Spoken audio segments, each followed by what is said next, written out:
철학가 노 교수가 젊어서 고생은 사서도 한다라는 글을 올렸습니다. 한 학생이 댓글을 답니다. 교수님, 제 고생 좀 사가십시오. 제가 싼 값에 드릴게요. 라고 댓글을 달았답니다.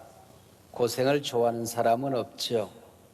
고난과 시련, 위기를 좋아하는 사람은 아무도 없을 것입니다. 오늘 우리가 살고 있는 이 시대는 정치, 경제, 사회, 문화, 교육 모든 분야의 위기를 맞이한 전방위적인 위기 시대라고들 합니다. 모든 것이 위기인 이 시대에 저는 목사라서 그런지 모르지만은 가장 큰 위기는 영적인 위기, 종교의 위기, 정신적인 위기가 아닌가 싶습니다. 최근 갤럽 조사에 의하면 어떤 종교를 막론하고 종교 인구가 절벽 감소하고 있습니다. 그 줄어드는 속도가 점점 더 빨라지고도 있습니다. 제가 섬기는 우리 목회 데이터 연구소가 얼마 전에 이 위기 상황을 자세하게 분석을 해 주었습니다. 종교 인구와 비종교 인구가 정확하게 1대1, 50% 대 50%에 달했던 때가 지금부터 꼭 7년 전 2014년이었습니다. 이 7년여간 동안에 종교 인구가 10%가 줄어들었어요. 그래서 종교 인구 40%, 비종교 인구 60%가 되었습니다. 이 비종교 인구 60% 가운데 또 60% 가까이가 앞으로도 종교를 가질 것 같지 않다라고 대답을 했습니다. 종교인 비율이 가장 높았던 때와 비교해 보면 우리 개신교회는 한 4% 정도가 줄어들었어요. 그래서 현재 17%, 불교는 8%가 줄어들어서 현재 한 16%, 캐톨릭은 1% 정도가 줄어서 현재 한 6% 정도를 기록하고 있습니다. 우리 교회가 오늘 우리 사회의 최다 종교가 되었습니다. 뿐만 아니라 모든 비판의 중심에 서기도 하고 또 무거운 책임을 우리 사회 속에서 짊어지고 살아가는 종교가 되었습니다. 왜 제가 종교의 위기를 지금 소개하고 있는 것일까요? 우리 큰일 났다, 걱정하자, 낙심하자, 절망하자 그 얘기를 하고 싶은 게 아니겠지요? 위기를 맞이했다고 하는 얘기는 본질로 돌아가라고 하는, 초심, 본래 자리로 돌아가라고 하는 하나님의 음성입니다. 한국 교회에 우리 믿음의 성도들이 본래의 자리로 돌아가야 한다 하는 성경의 메시지가 담겨 있기 때문입니다. 오늘 본문 앞장을 살펴보면은 이스라엘 왕들은 누가 더 악한가 경쟁이라도 하듯이 날로 악해져만 가고 있었습니다. 그 수많은 악한 왕들 시리즈 가운데도 챔피언은 오늘 본문에 등장하는 아합 왕 시대입니다. 16장 30절의 기록에 의하면은 아합은 그의 이전의 모든 사람보다 여호와 보시기에 악을 더욱 행했다라고 기록하고 있습니다. 구약 종교 위기 시대를 기록하고 있는 본문 내용입니다. 아합이 섬기는 신의 이름이 바알이라고 되어져 있습니다. 아합은 바알 신전을 세우고 온 백성으로 하여금 이 신전에 모여서 예배하도록 했습니다. 이세벨이 가져온 아세라 목상까지 세우고 제사를 지냈습니다. 이스라엘 역사상 야훼 신앙이 가장 큰 위기를 겪었던 암흑기가 있었다고 한다면 바로 이 아합과 이세벨이 나라를 다스리던 때였습니다. 마치 가장 험악한 항구에 가장 밝고 커다란 등대를 세우듯이 하나님께서는 죄악으로 온 나라가 칠흑같이 어둠에 빠져 있을 때에 가장 빛나는 선지자 엘리야를 이 땅에 보내주셨습니다. 성경의 인물사들을 살펴보면 중요한 인물이 등장할 때마다 전설 같은 프로필들이 등장하곤 합니다.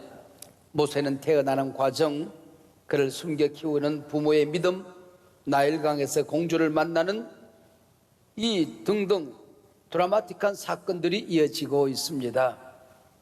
모세가 누군지 그 다음에 어떻게 펼쳐질는지 모르는 독자들도 이쯤 되면은 하나님께서 이 사람을 쓰시려고 하는구나 하는 것을 금방 알 수가 있죠.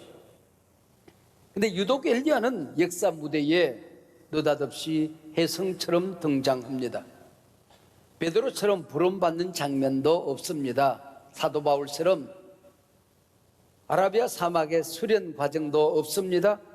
사무엘이나 세례 요한처럼 시끌벅적한 출생 얘기도 없습니다. 길르앗에 우거하는 자 중에 디셉 사람 엘리야, 이게 엘리야를 소개하는 이력서의 전부입니다. 가령 이런 겁니다. 제가 어떤 교회 가서 부흥회를 하는데 제가 설교하기 전에 담임 목사가 저를 소개합니다. 저 시골 거창에서 촌스럽게 자란 여행모 목사님 나와서 설교하겠습니다. 얼마나 당황했겠어요. 오늘 본문이 그런 식으로 소개를 하고 있는 것입니다. 그러나 엘리야라는 이름 하나에 그가 누구인지, 그의 신앙이 어떠했는지, 그가 하나님의 부름을 받은 소명이 무엇인지가 명명백백하게 기록되어져 있습니다. 포함되어져 있습니다. 이것 하나는 족하다, 다른 소개는 사적에 불과하다 하는 의미를 담고 있는 것입니다. 그러면은 엘리야라는 이 이름의 뜻이 뭘까요? 야훼가 나의 하나님이시다라는 뜻입니다. 여호와가 나의 하나님이시다. 임금과 모든 백성은 바알이 하나님이라고 믿는 이 시대, 먹고 사는 모든 풍요를 바알이 준다고 믿는 이 시대에 너 나인 아니다. 야훼가 하나님이시다. 하나님이 세상의 주인이시다. 그분만이 살아계신다. 하나님이 비를 주시고 양식을 주신다. 역사의 운행자가 되신다라고 선언하기 위해서 부름받은 선지자가 엘리야. 야훼는 나의 하나님이시다라는 이름을 가진 선지자입니다. 오늘 본문 1절입니다. 엘리야가 아합 왕 앞에 혜성처럼 나타나 뭐라고 말합니까? 그의 선포 중에 세 가지 신앙 고백이 나옵니다. 내가 섬기는 이스라엘 하나님 여호와께서, 모든 세상 사람들이 바알을 섬기는 이때에 나는 여호와 하나님만 섬긴다. 모든 사람들이 하나님은 죽었다고 말하는 이 시대에 살아계심을 두고 맹세하노니, 바알이 비를 준다고? 나인 아니다. 내 말이 없으면 수년 동안 비도 이슬도 있지 아니하리라. 아합이 가르치고 있는 이 바알은 참 묘한 우상이었습니다. 이 농경 사회 속에서 기름진 땅과 하늘에 비를 주는 풍요의 신, 성공의 신이 바로 이 바알이었습니다. 쾌락과 재미를 주는 신이 바알이었습니다. 세상에서 이 바알을 믿어야 성공할 것이라고 가르쳤던 것이지요. 이때 엘리야가 이스라엘의 하나님은 오직 한 분 야훼이시다. 나는 그분을 섬긴다라고 고백하고 있습니다. 하나님을 섬기는 성전 제사는 날로 사람이 비어만 갑니다. 오늘 우리가 살고 있는 이 시대처럼 하나님을 믿는 신앙이 절벽 감소하고 있었습니다. 무신론자들이 늘어나듯이 바알 신당한 사람들로 북적거렸습니다. 급성장하고 있었던 것이죠. 양을 잡아 피냄새를 맡으며 제사하는 일에 백성들은 흥미를 잃어가고 있었습니다. 술과 춤, 바알 신당 여사제들과의 음란한 짓거리를 시대에 맞는 제사라고들 생각했습니다. 하나님은 죽었다 살아내시는 바알이라고 가르쳤습니다. 엘리야, 야훼가 나의 하나님이라고 이름하는 이 엘리야와는 달리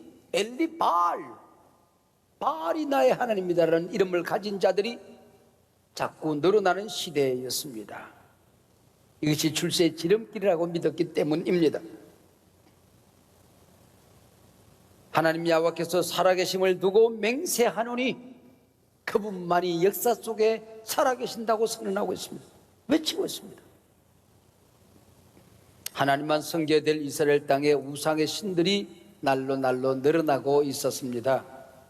밀곰, 몰록, 아세라, 바알, 이 잡신들 가운데 바알이 대장입니다. 하늘에서 비를 내리는 신, 성공과 풍년을 가져다 주는 신, 재미와 쾌락을 가져다 주는 신, 세상에서 성공을 가져다 주는 신이 바알이었던 것이죠. 이 엄청난 타락의 시대의 물결 앞에 엘리야는 외치고 있는 것입니다. 이 세상을 창조하신 분도 운행하시는 분도 하나님이시다. 역사를 다스리시고 심판하시는 분도 오직 하나님 야훼이시다. 보라, 내 말이 없으면 수년 동안 비도 이슬도 내리지 아니하리라. 한나라를 다스리는 아방 앞에 선전포고를 한 것입니다. 엘리야의 이 선포는 그의 신앙 고백이요 신학이요 타락한 시대에 온 이스라엘을 향한 도전이었던 것이죠. 엘리야가 이 땅에 다녀간 지 3000년이 훌쩍 지났습니다. 3000년이 지난 오늘 우리 시대에 엘리야가 나타났다고 한다면은 엘리야가 뭐라고 말할까요? 그분이 아마 화들짝 놀랄 겁니다. 내가 살던 가장 타락한 시대, 아합과 이세벨 시대, 바알은 하나밖에 없었는데 이 시대는 바알이 왜 이렇게 많으냐?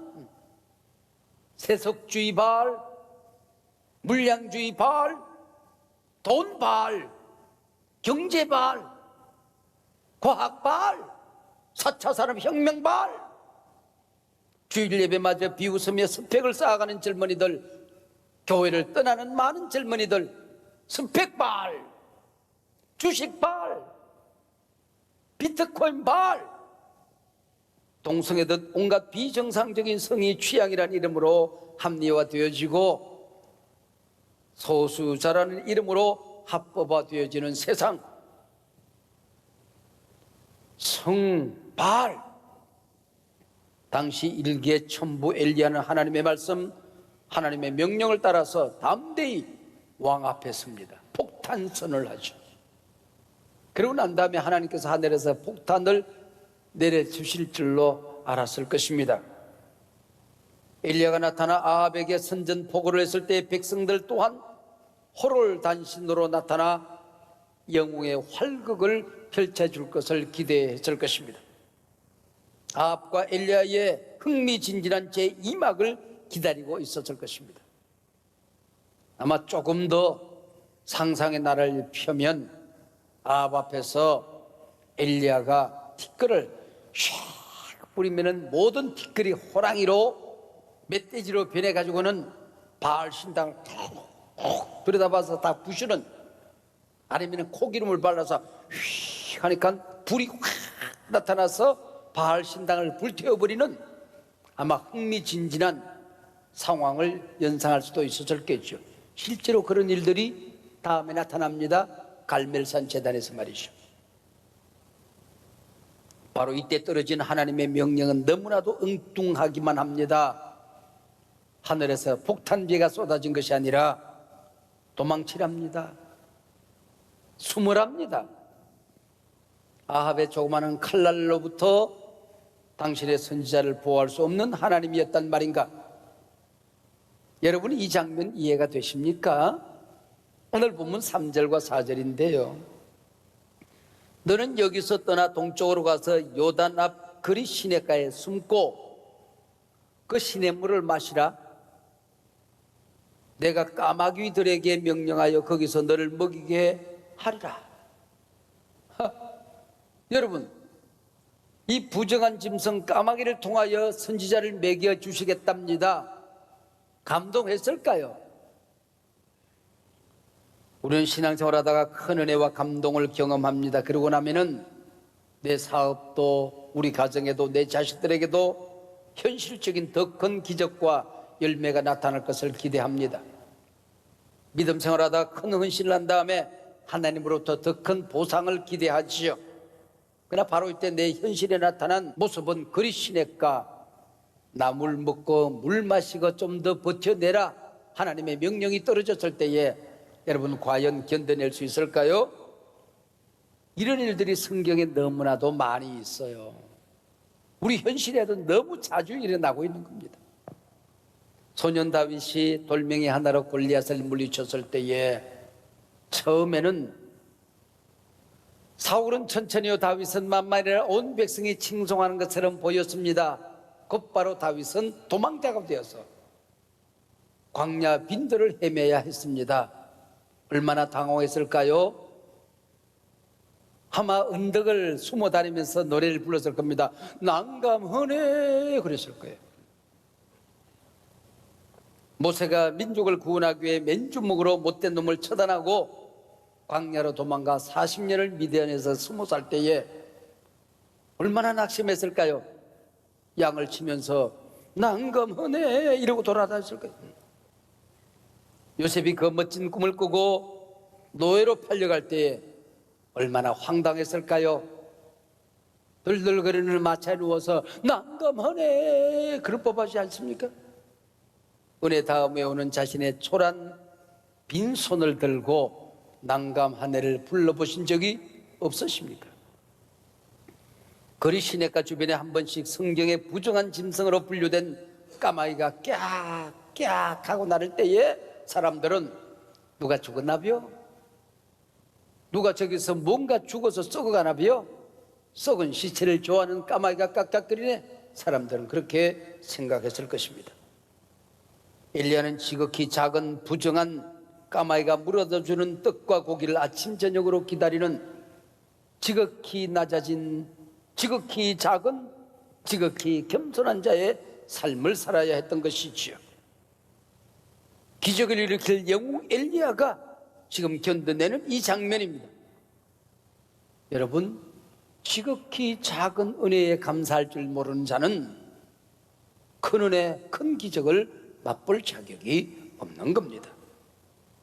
보디가드 한 명 없이 호련히 아합 앞에 세워서 선전포고를 하게 하시더니 그리 시내로 숨어 살라는 겁니다. 처음에는 이해가 될 리가 없었지요. 그러나 엘리야는 이곳에서 하나님이 얼마나 섬세하게 자상하게 자신을 돌보는가를 깨달아서 살아계신 하나님과만 교제하는 시간을 갖고 있었습니다.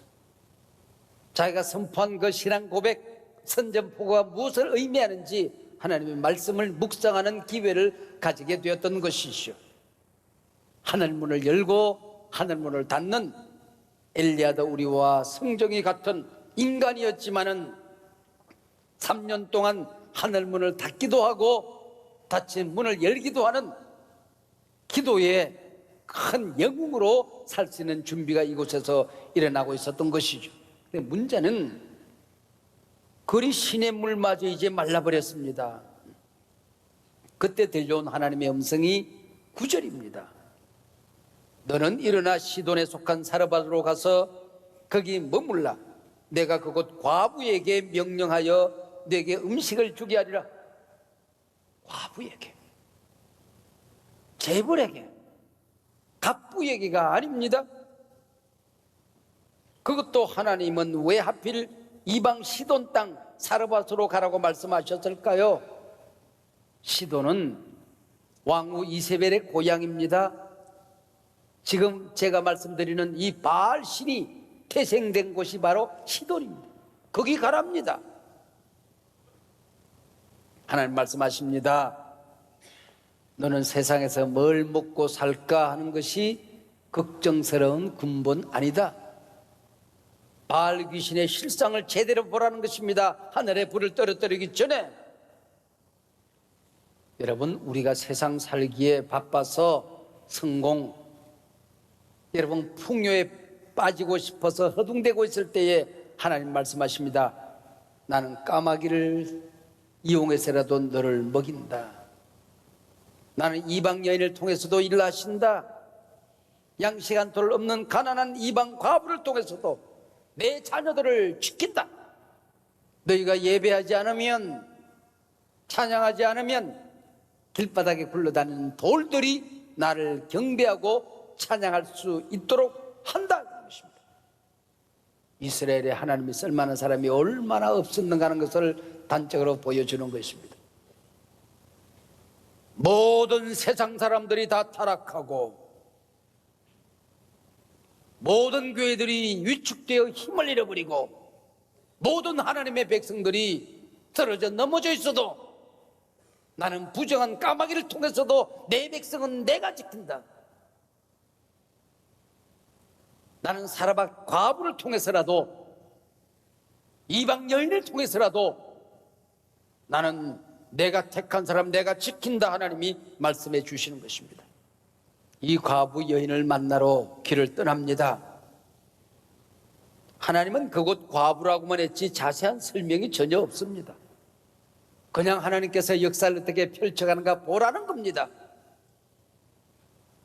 우리가 이 세상에서 모든 사람이 위기를 느끼는 어려움에 빠져 있어도 하나님의 살아계심을 믿으면, 하나님만이 나의 구세주이심을 믿으면, 야훼만이 나의 하나님임을 믿으면 한 걸음 한 걸음 내 앞에 역사는 펼쳐지는 것입니다.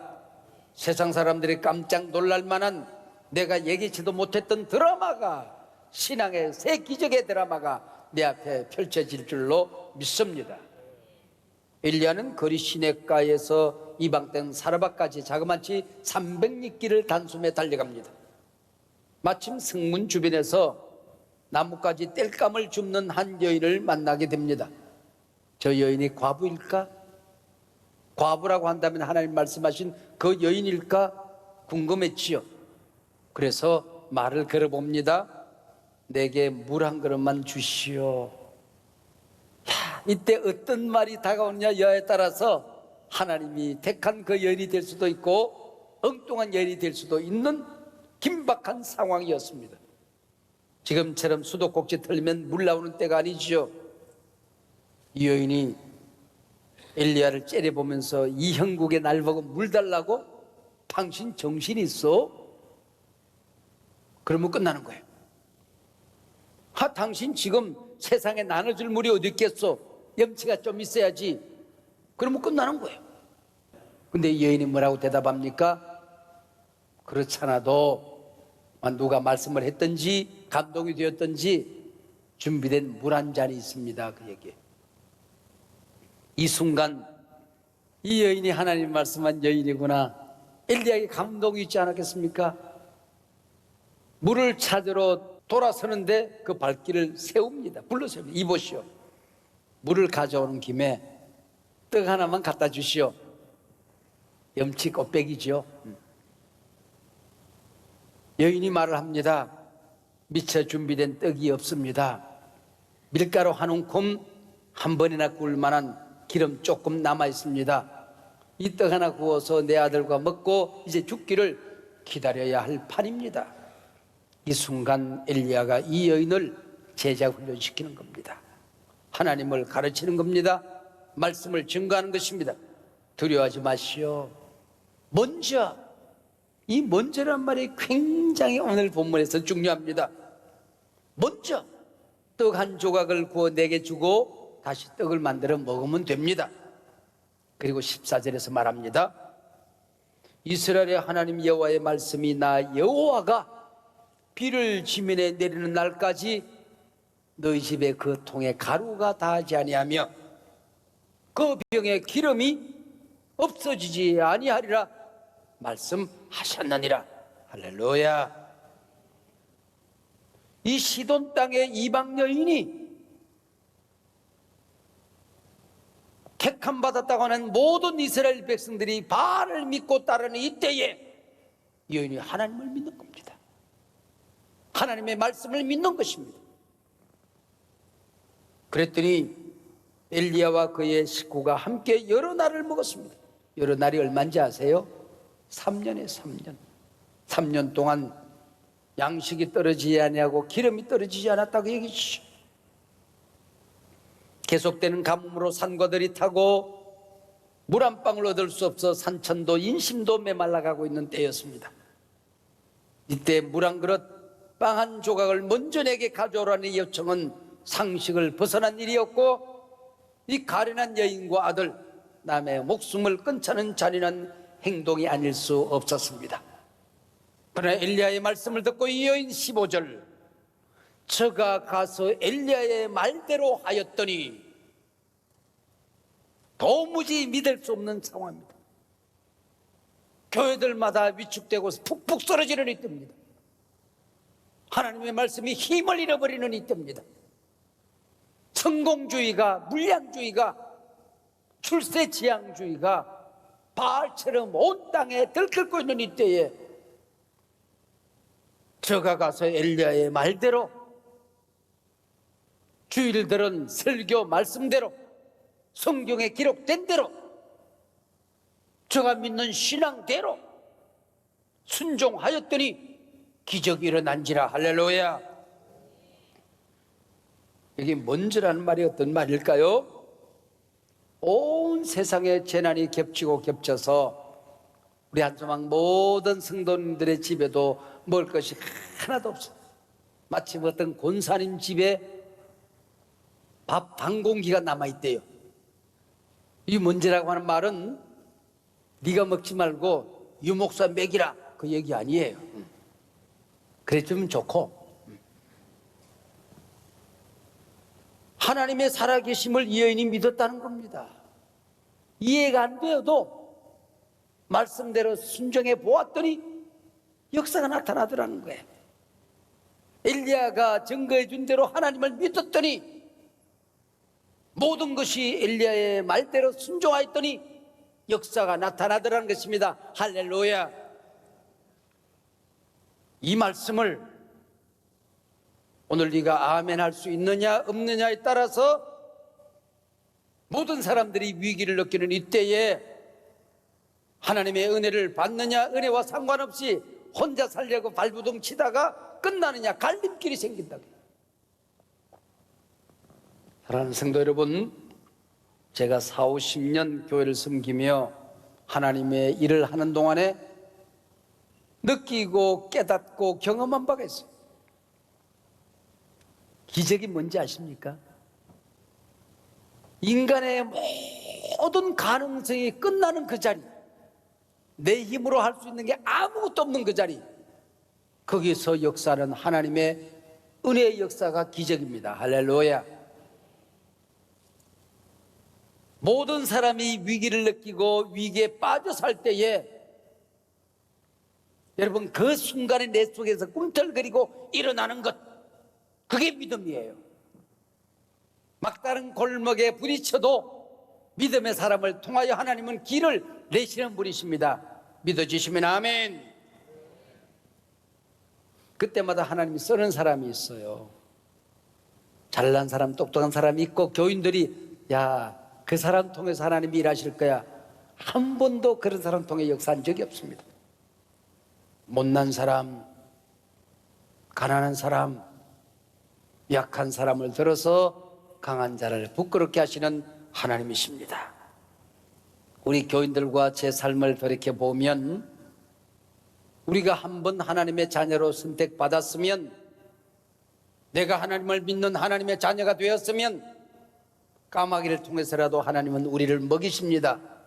가난한 과부를 통해서도 하나님은 우리를 지키십니다. 그때그때마다 꼭 필요한 엘리야를 보내주시는 것입니다. 여러분을 엘리야로 세워서 여러분 주변에 죽어가는 사람을 살려내시는 분이십니다. 이 시간 오늘 성경은 여러분에게 묻습니다. 이 위기시대 너의 우선순위에서 하나님은 어디 있느냐? 내 인생에서 하나님은 언제나 3등이라고 하는 시가 있지요. 하나님보다 앞선 것, 하나님보다 중요한 것, 그게 바알입니다. 돈은 편리 때문에 필요한 것이죠. 목적이 될 수가 없는 거죠. 그때 바알이 되는 겁니다. 건강한 하나님을 잘 섬기기 위해서 필요한 것입니다. 그게 아니면 바알이죠. 자식은 하나님이 주신 선물이죠. 사명이죠. 무거운 숙제죠. 신앙을 계대하고 땅끝까지 이 믿음의 복을 계승해야 될 하나님의 축복의 도구죠. 그러지 않으면 무상인 것입니다. 나라는 우상, 심지어는 이념이라는 우상에 빠져 사는 사람들이 의외로 많이 있습니다. 모든 판단의 기준이 이념입니다. 그래서 진영 논리는 오늘 우리 시대의 바알입니다. 오늘 말씀을 맺으며 하나님이 여러분 한 분 한 분을 불러 세우시면서 위탁하는 말씀이 있습니다. 너는 이 시대의 엘리야다. 위기 시대에 네가 엘리야다. 항상 자기 가슴에 손을 얹고 나는 엘리야다 하고 자기 자신에게 가르치십시오. 엘리야가 뭡니까? 여호와가 나의 하나님이시다. 예수가 나의 구세주이시다. 성경이 나의 양식이다. 이걸 보여주는 사명이 내게 있다는 것입니다. 어떤 판단을 해야 될 때에, 갈림길이 내 앞에 나타날 때에, 어떤 결정을 해야 될 때에 내가 엘리야다. 야훼만이 나의 하나님이시다. 여러분 선언하시길 바랍니다. 세상이 모두 위축되어지고 쓰러지고 넘어지고 피멍이 들어갈 때에 나는 저들을 일으켜야 될, 내가 쓰러져 넘어져서는 안 되는, 나는 이 시대의 엘리야다. 여러분 엘리야로 세상으로 나아가라 하나님이 말씀하십니다. 이걸 먹어야 될는지 저걸 먹어야 될는지, 의를 마셔야 될는지 불의를 마셔야 될는지 갈림길에 서 있을 때에 외치십시오. 나는 이 시대의 엘리야다. 야훼만이 나의 하나님이시다. 오늘 예배하고 세상으로 나아가는 여러분 한 분 한 분을 엘리야로 파송하십니다. 하나님이 함께 하십니다. 먹을 게 없어도 까마귀가 나타날 겁니다. 기름병 떨어지지 않습니다. 가는 곳곳마다 하나님의 기적적인 역사가 일어나게 될 것입니다. 내가 엘리야로 살면 나는 오늘 이 시대의 엘리야다.